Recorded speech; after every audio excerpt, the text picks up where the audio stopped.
sus vidas, sus familias, y qué bueno que escogieron el mejor lugar. Más de alguno de ustedes tuvo algún contratiempo, tuvo que cambiar planes, ¿verdad? Pero qué bueno que estamos acá esta mañana. Gracias, Pastor Silas, por la invitación. De nuevo me gozo estar con ustedes, saludarlos en el nombre del Señor.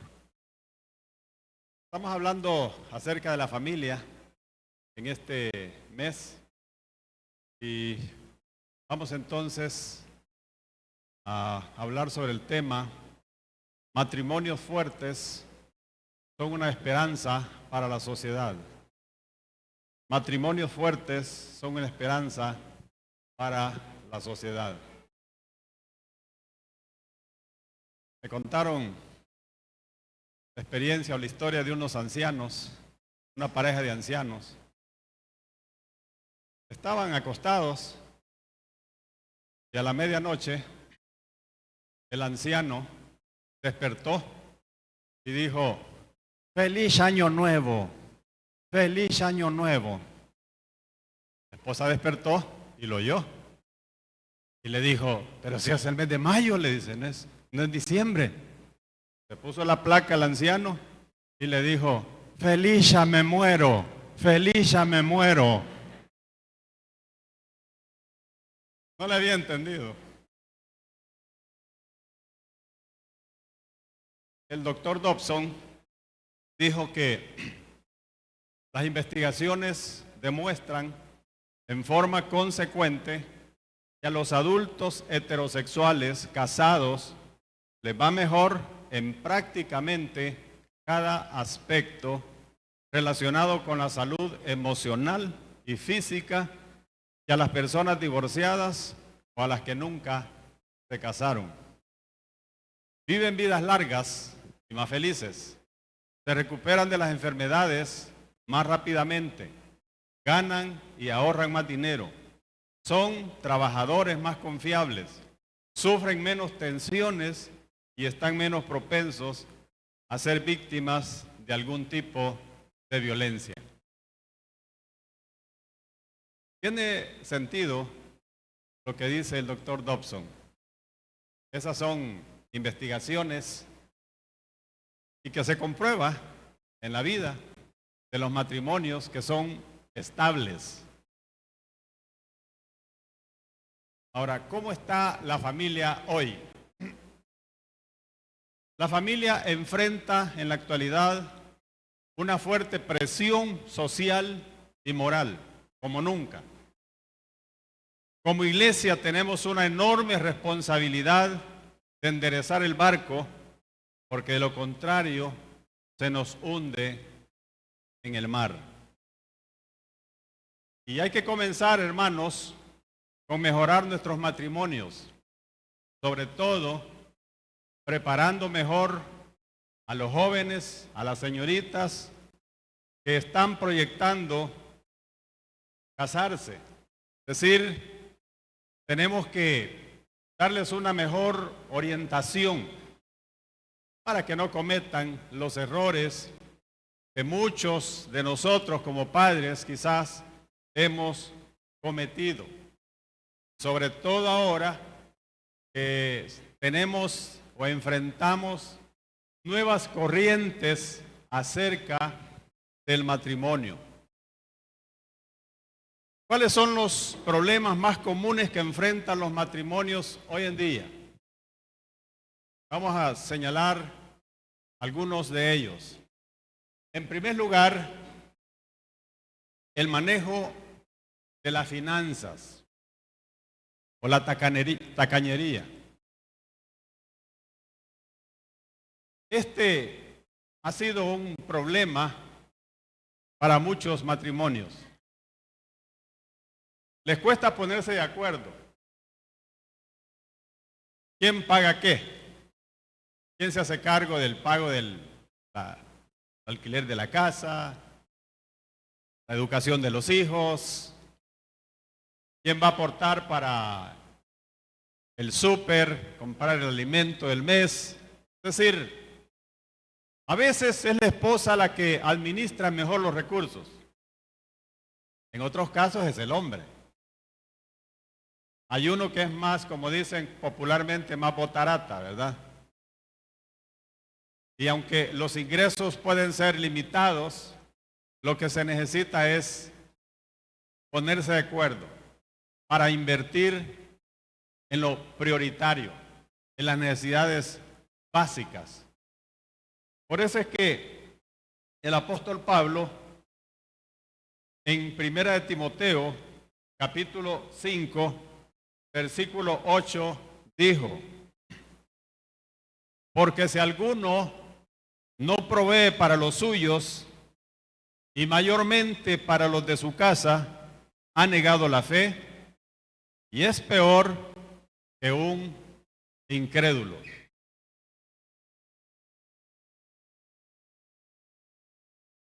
Ha de haber alguna experiencia entre nosotros de familias que tienen dificultades para suplir las necesidades cotidianas. Pero hay otras familias que logran tener buenos ingresos mensualmente. Hay esposos que son muy, pero muy tacaños. Y eso no ayuda.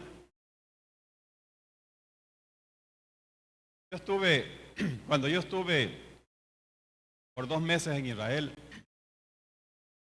antes de irme yo le dejé la tarjeta de débito a mi esposa. Y le dije, cuando llegue el tiempo de pagar los estudios de los 2 chicos que tenemos, los 2 muchachos que tenemos, saca el dinero, compren lo que se gaste en el mes en el supermercado, paguen los servicios y todo lo que cubría con mi salario. Un día, ellos me contaron después, se sentaron para platicar y para revisar cuánto me había quedado en la cuenta después de hacer todos los gastos. Y llegaron a la conclusión de que no quedaba nada. Entonces dijeron, ¿y cómo hace mi papá para cubrir sus gastos del mes si no le queda nada? Se dieron cuenta que realmente yo aportaba prácticamente todo y a veces me tocaba quedarme con lo mínimo para cubrir mis gastos de transporte, alimentación en el trabajo y todo eso.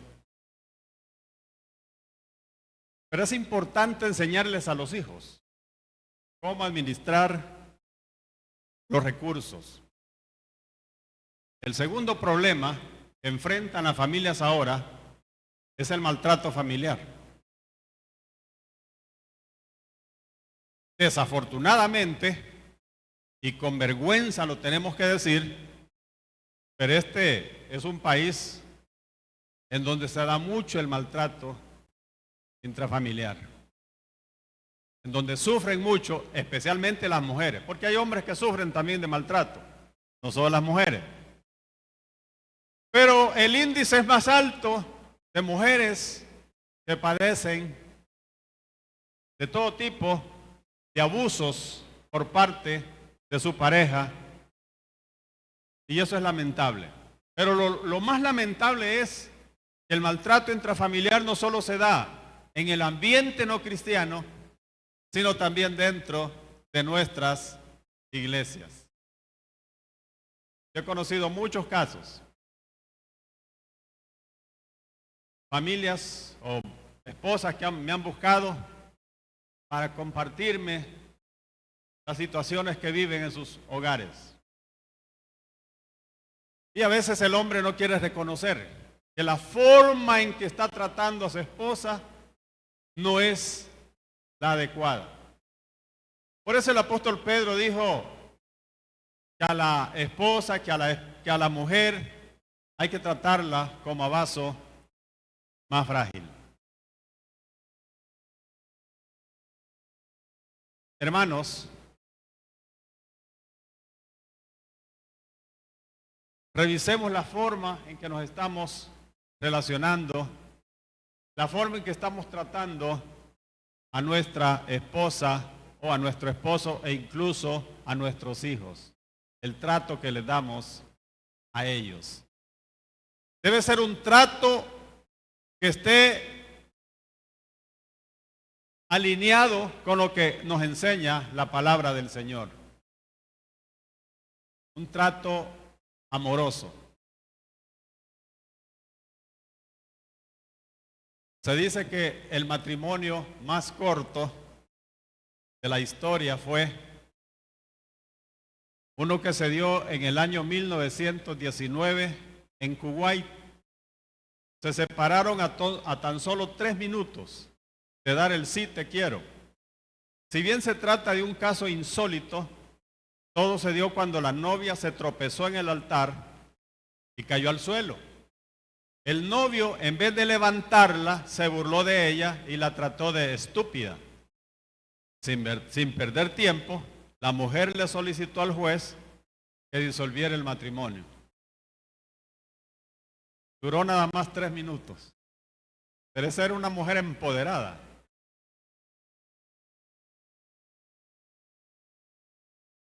Sí, fue capaz de decir, no, te amo, pero si esa es la forma en que me vas a tratar, lo siento mucho.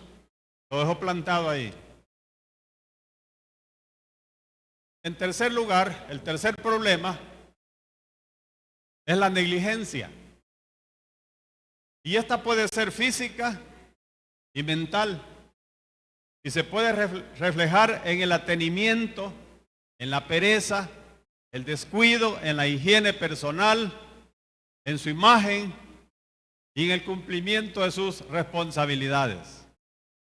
El comer mal, el vestirse mal, el dejar de cuidar físicamente su cuerpo. Y en esta parte del cumplimiento de responsabilidades, es importante decirles a los jóvenes y señoritas que están aquí presentes, hablen ese tema con el novio o la novia antes de casarse. ¿Cómo se van a dividir las tareas del hogar? No solo cómo van a dividir el presupuesto, sino también cómo van a realizar las tareas, las obligaciones del hogar, del matrimonio. Pero lo otro es el descuido, que muchas veces se da. La forma en que cuidamos nuestro cuerpo, lo que estamos comiendo, lo que estamos bebiendo.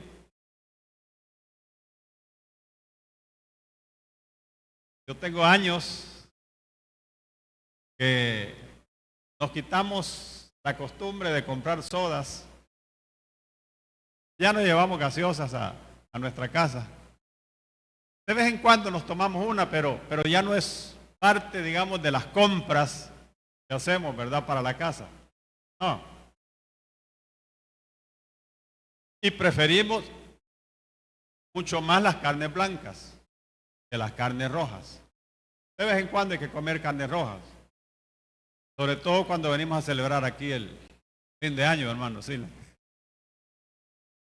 No es dañina de vez en cuando.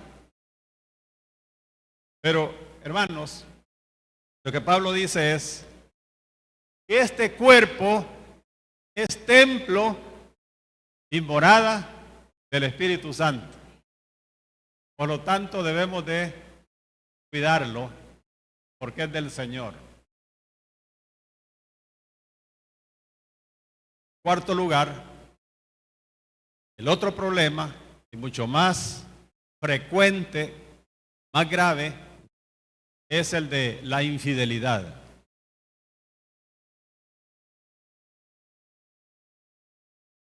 Tiene muchas causas, pero es un patrón de conducta que ha sido impuesto por la cultura la presión social, el machismo y la falta de temor a Dios. Desafortunadamente, muchos matrimonios jóvenes fracasan por causa de la infidelidad.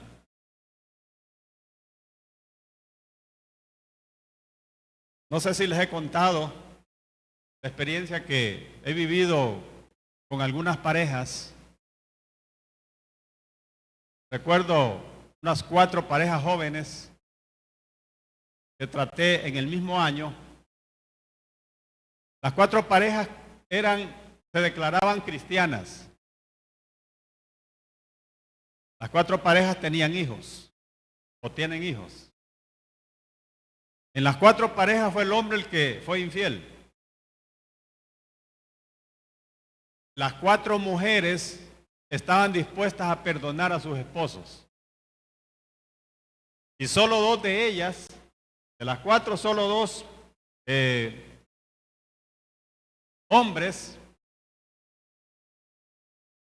dijeron que no aceptaban el perdón y decidieron romper el matrimonio. Las otras 2 parejas pidieron perdón a sus esposas, se reconciliaron y ahí están.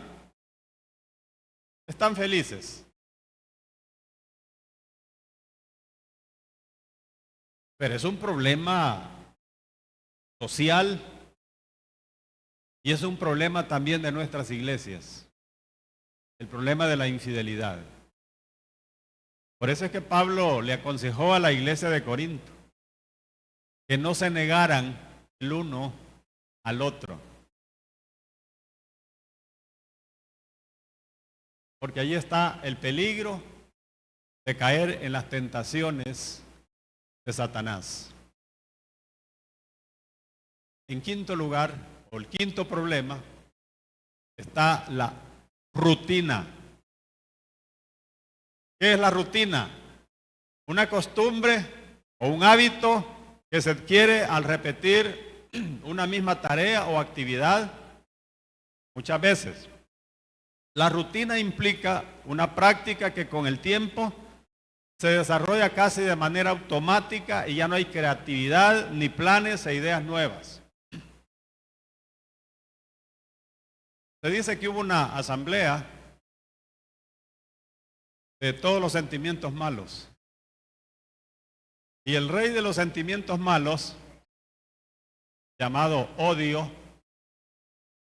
cuando tenía reunidos a todos los sentimientos malos, les dijo: los he reunido para matar a un enemigo que tengo yo, dijo.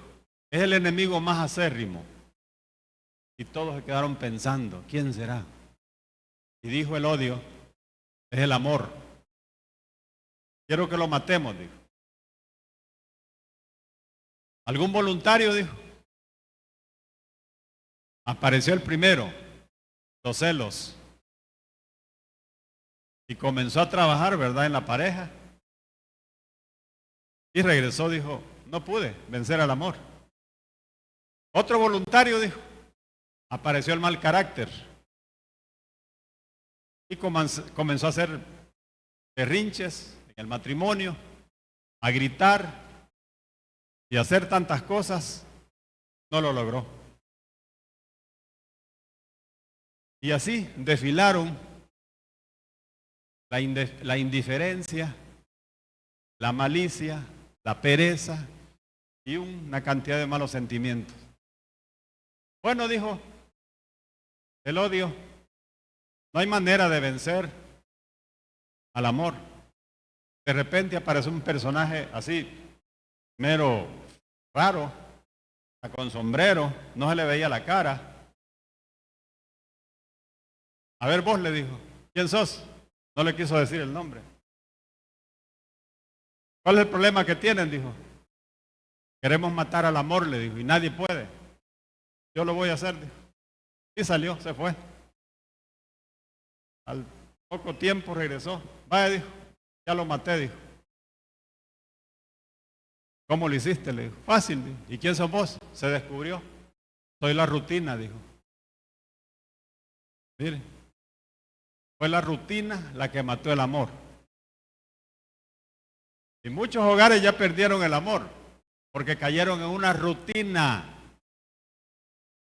Y eso trae aburrimiento, sí, trae cansancio. Y se pierde el amor, definitivamente, por causa de la rutina. Así que al salir de aquí, los matrimonios comiencen a planear, ¿verdad? ¿Qué cosas van a hacer en esta nueva semana? ¿Qué cosas diferentes van a hacer en esta nueva semana?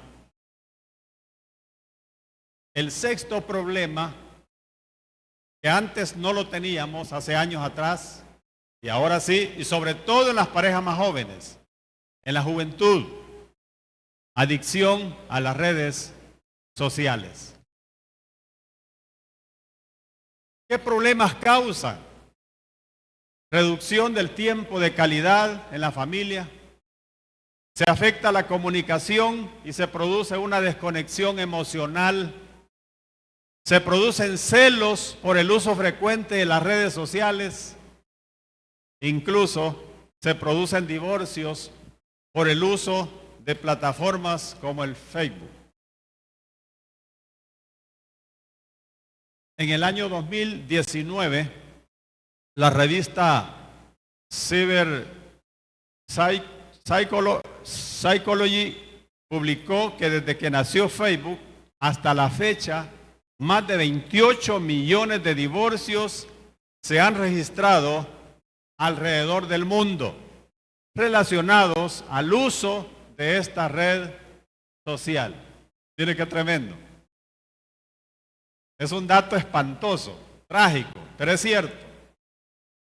Así como los jóvenes ahora encuentran novias a través de las redes sociales, también se encuentran fácilmente las amantes o los amantes.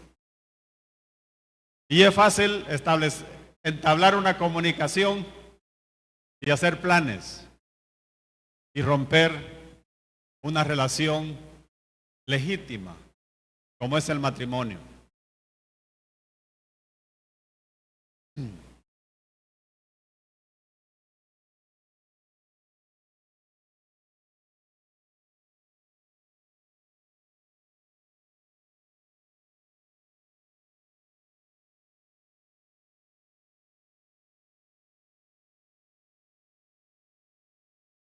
Muy bien, ¿qué propone la Biblia, hermanos? Vamos a Efesios 6, capítulo 4, versículos 26 hasta el 31.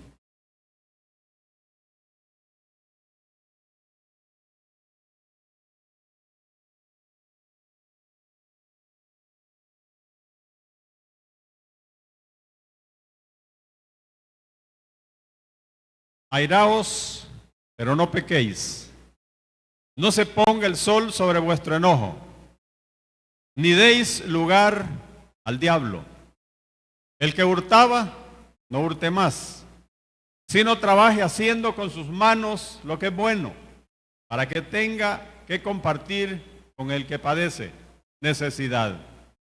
Ninguna palabra corrompida salga de vuestra boca, sino la que sea buena para la necesaria edificación, a fin de dar gracia a los oyentes, y no contristéis al Espíritu Santo de Dios, con el cual fuisteis sellados para el día de la redención.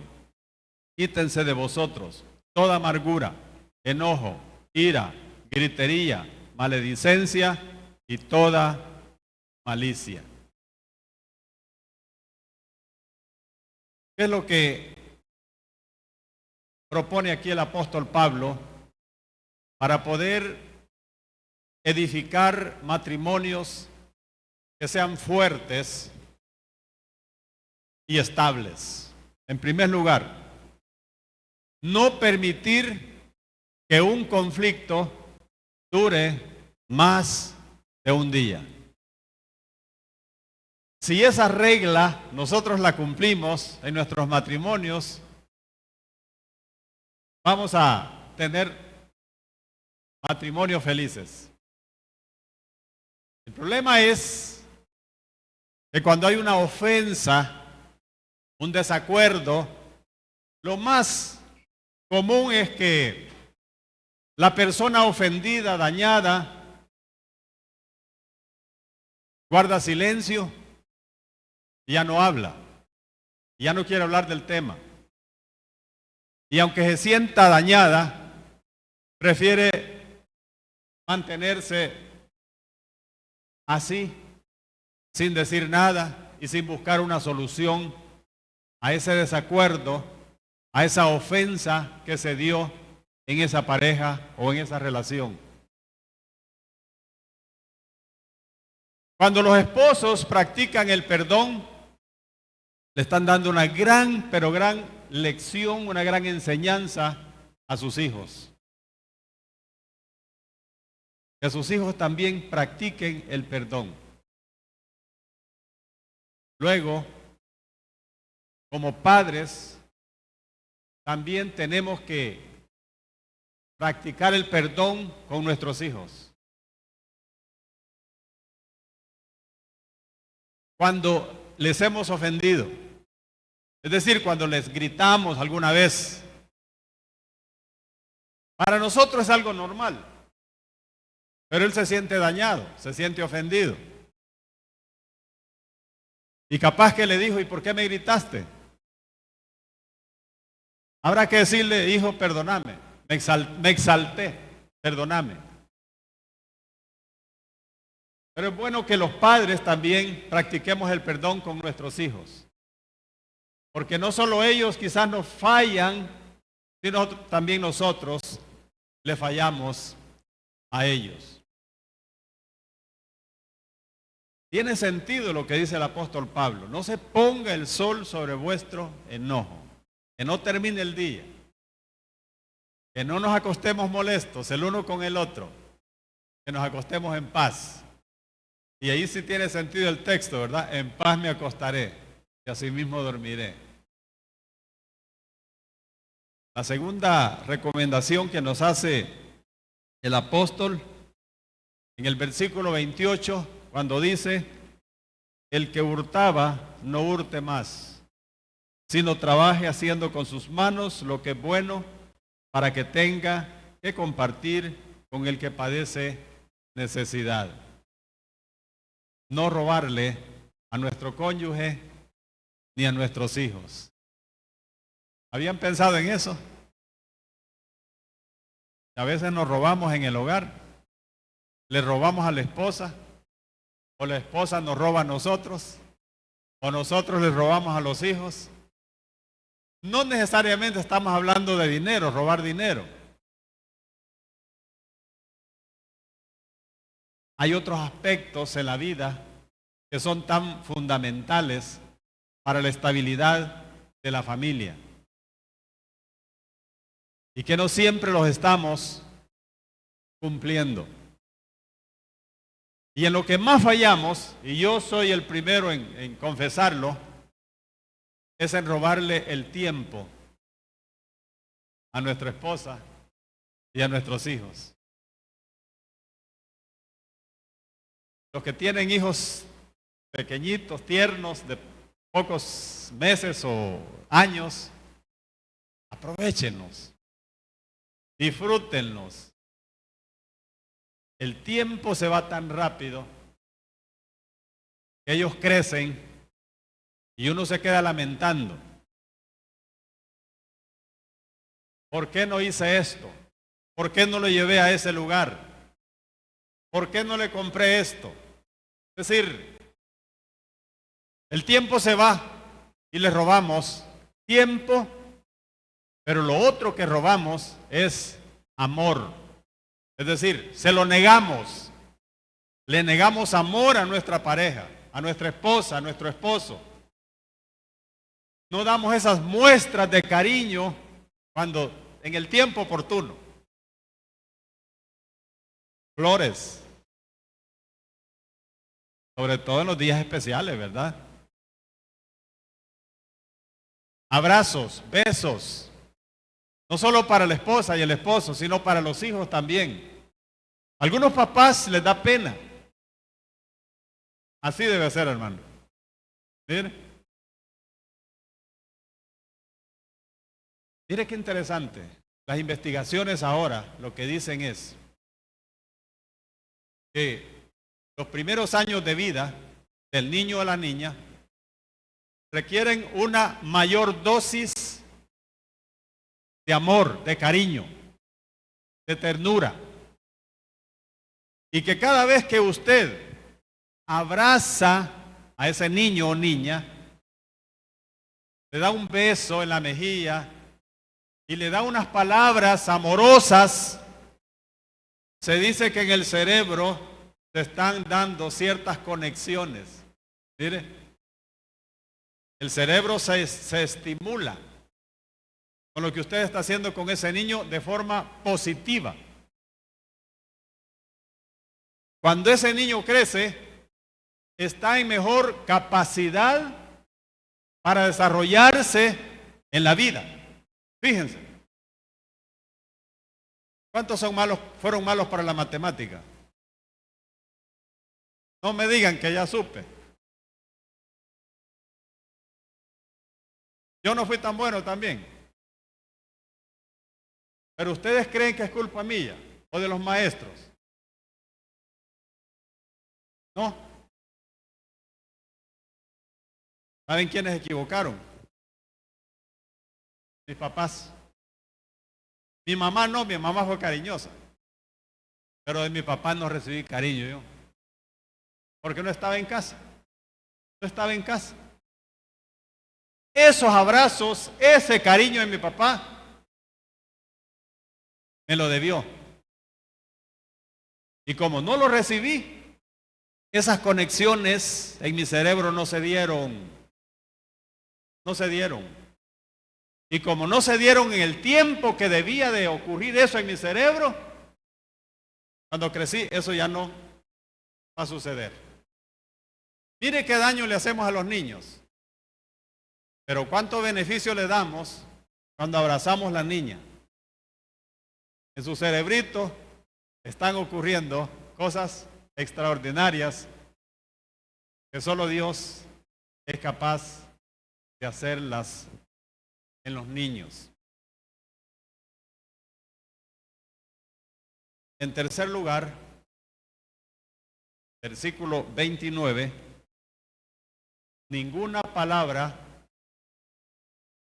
corrompida salga de vuestra boca, sino la que sea buena para la necesaria edificación, a fin de dar gracia a los oyentes. No usar un lenguaje ofensivo que pueda dañar a nuestro cónyuge y a nuestros hijos.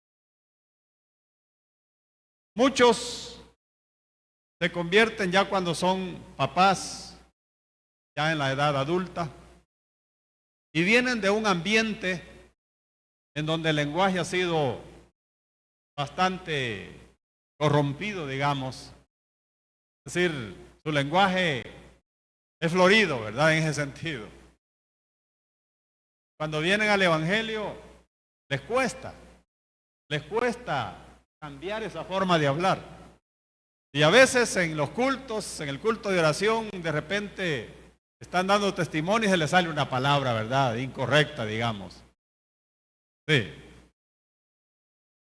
Le contaba a mi hijo que hay una persona, un muchacho que conocemos, que se convirtió, y el error que cometieron en la iglesia es que le dijeron, usted va a atender una célula a partir de esta semana, sin darle preparación, nada.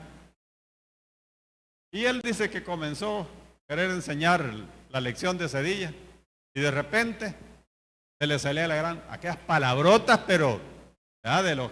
de los buceros allá de la calle. Y los hermanos sorprendidos. Pero no fue culpa de él. El error fue del pastor. ¿Por qué lo nombró? Sin haberlo preparado. Tiene que pasar un tiempo para que modifiquemos nuestro lenguaje, pero tengamos cuidado en el hogar. Fíjese que cuando las cosas andan bien en el matrimonio, ¿cómo le decimos a nuestra esposa? ¿O cómo nos dice ella a nosotros?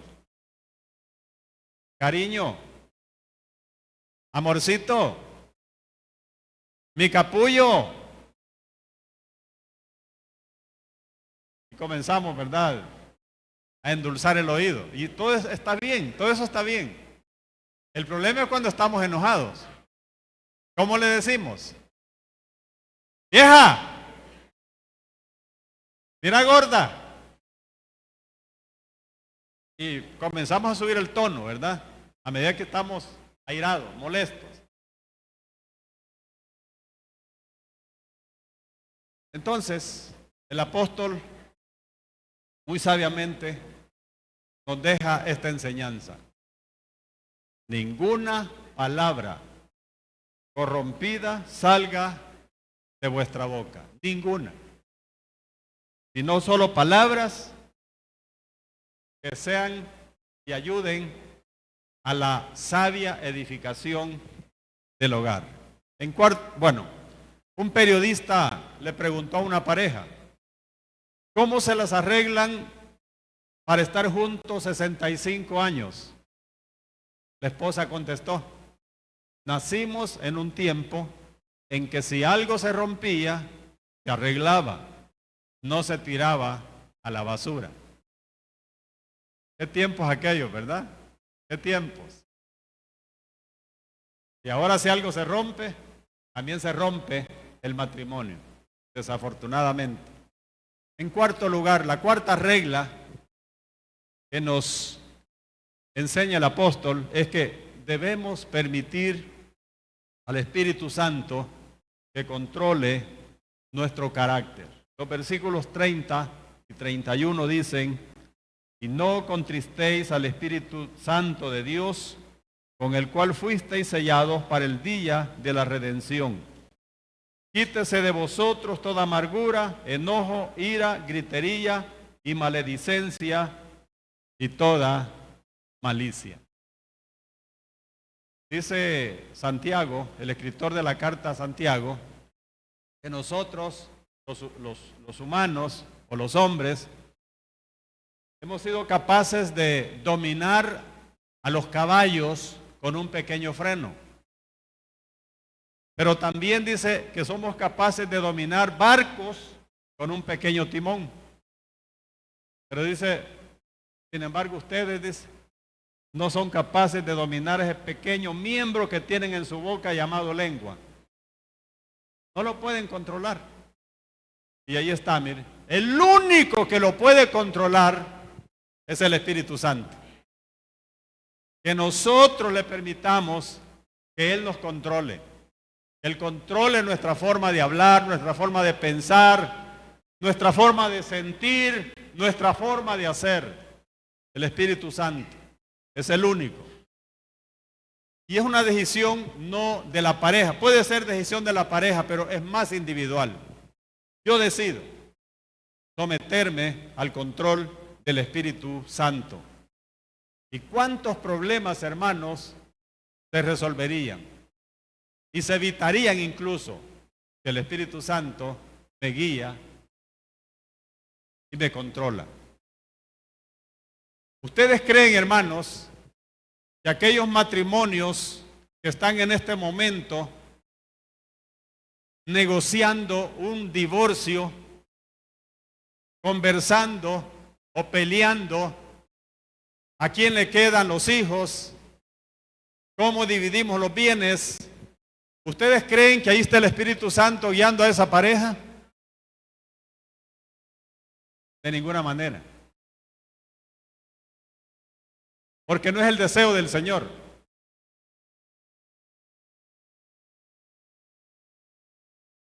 Deshacer lo que Dios le propuso a la pareja. En quinto lugar, debemos practicar el perdón continuamente. Es clave, es importante. muchos matrimonios no se habrían disuelto si tan solamente hubieran puesto en práctica el perdón en la pareja. Aprender a pedir perdón es de valientes y no de cobardes. El pedir perdón puede evitar que los conflictos se compliquen y que lo lleve al divorcio. Billy Graham dijo, la palabra romance, según el diccionario, significa emoción, aventura y algo muy real. El romance debe durar toda la vida.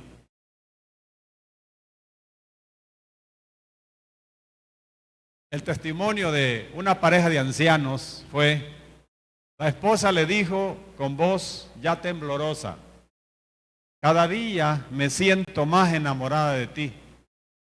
El esposo le contestó, yo te quiero en alma y cuerpo. Tú has sido mi principio y serás mi final. ¿Quiénes pueden decir eso?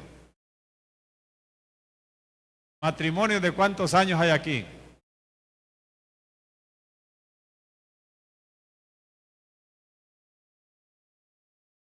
¿Sabe que yo tengo 48 años?